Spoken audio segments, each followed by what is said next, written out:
আসসালামু আলাইকুম। শুধু মা বোনেরা, আপনার জন্য একটা সংক্ষিপ্ত একটা ভিডিও পেশ করছি। সেটা হলো এই নামাজের আগে নামাজের প্রস্তুতি নেওয়া।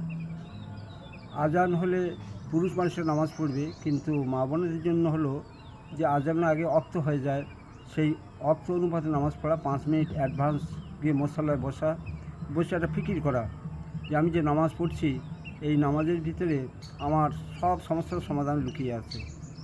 2, যে আমি যে নামাজ পড়ছি, আল্লাহ পাক সুবহানাহু ওয়া তাআলা আমার নামাজটা দেখছেন, কিন্তু আমি আল্লাহ পাককে দেখতে পাচ্ছি না। মাশাআল্লাহ ইলম, নামাজের মধ্যে 13টা ফরজ আছে, 14টা ওয়াজিব আছে, সে বিষয়ে তৎপর থাকা। আর এই নামাজ পড়ছি আল্লাহকে রাজি করার জন্য যেন পড়তে পারি। আর পরিশেষে হলেই যে 52টা সুন্নত আছে, 11, 7, 8, 12, 13, এই সুন্নতের উপর সবিশেষ লক্ষ্য রাখবো। এইভাবে নামাজ পড়ার চেষ্টা করবো ইনশাল্লাহ।